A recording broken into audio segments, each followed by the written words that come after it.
everyone, I'm Catherine Patagamulata of BSc 1-7. So our topic this afternoon is all about differential association theory, which is formulated by Edwin Sutherland, and containment theory, which is coined by Walter Reckless. So it is submitted by Catherine Patagamulata and submitted to Miss Alexis R. Alcantara.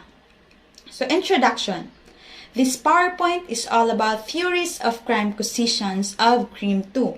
So there are two topics to be discussed. Like I said earlier, that the differential association theory and the containment theory. So who is presenting? So it's Catherine Mulata. Theories of crime causations.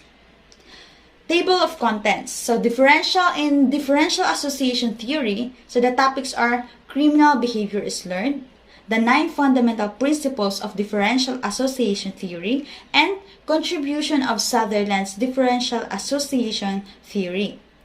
The second one, containment theory. So the topics are who is Walter Reckless, 2 components to prevent criminal behavior in society, and push and pull forces. So, let us proceed to our first topic. So, differential association theory of Edwin Sutherland. So, in 1939, Edwin Sutherland published an important book which named Principles of Criminology, which he described the differential association theory. So, in a nutshell, differential association theory says that offenders commit crime because they have learned it from other people and intimate personal groups.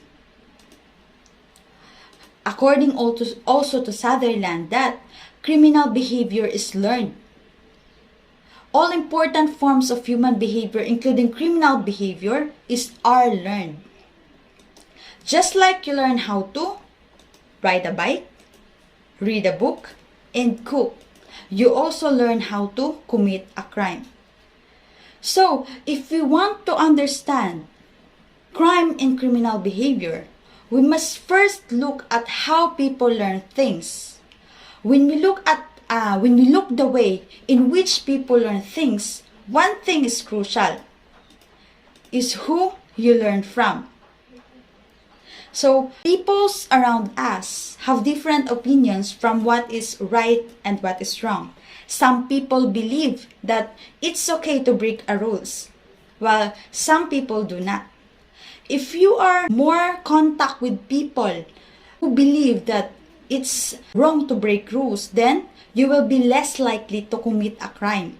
But on the other hand, if you are more likely, or if you have more contact with people who believe that it's okay to break rules or laws, then you are more likely to commit a crime or to be a delinquent. In short, it is the general idea of differential association theory. Let us proceed to the 9 fundamental principles of differential association theory according to Sutherland. So first, criminal behavior is learned. According to Sutherland, that born criminal does not exist. Criminal behavior is not something that is genetic. Instead, we learn it or they learned it. Number 2, people learn criminal behavior by interacting with each other. So they need to have an active contact with each other in order to learn. Number 3, people learn criminal behavior in intimate personal groups. So more specifically, in intimate personal groups are family and friends. So family and friends are the main influences of people's life. So number 4, learning criminal behavior includes learning the techniques of committing crime, as well as the motives, drives, rationalizations, and attitudes. So in other words, it is not enough to simply imitate what other offenders do, the techniques they use to commit a crime. So to speak, people also need to learn justification for engaging in crime and develop the right mental attitude towards the crime. That is principle number 4. So, principles number 5 are the motivation to commit crime comes whether we view legal codes as favorable or unfavorable. So it means that it is how we think about rules and laws, whether we think it should be followed or not. It influences us whether or not to commit a crime.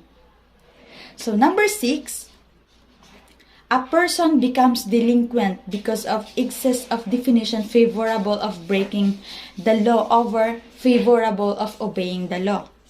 In other words, if a person is more exposed to more ideas that breaking the law is right or okay than ideas that breaking the law is wrong, then that person is more likely to commit a crime. If a person is more exposed to ideas that people believe that breaking the laws are wrong, then that person is less likely to commit a crime or to be a delinquent. That is the principle number 6. So principle number 7 is differential association may vary in frequency or a frequent contact with people who commit a crime. Or kung gaano katagal yung nakasalamuha mo yung isang tao na who is offender or who commit a crime. Duration, which is a longer association or duration of contact with people who think that one should break the law. Priority, which is behavior that children learn when they are small. Intensity, it is the status of a person you learn from. That is the principle of number 7. Principle number 8. Learning criminal behavior involves all of the mechanisms that are involved types of learning. So this principle means that criminal behavior is not just the result of simple imitation but involves other parts of learning as well. In order to learn, people need to listen, observe, understand, practice, and so on. That is the principle of number 8. So our last principle is criminal behavior is not explained by general needs and values because non-criminal behavior is an expression of the same needs and values. So this final principle is somewhat complicated. So to make it clearer, let's consider money. Some say that offenders have financial motives in committing a crime. But according to Sutherland, it is not a good example at all because there are lots of people who make money by working regular jobs and who do not commit a crime. So he argues that money motivates criminal and non-criminal behavior, and that is the main idea of principle number 9. So let's move on to contribution of Sutherland's differential association theory to criminology and the sociology of crime. So it managed to move sociological and criminological theory away from the dominant perspectives at that time.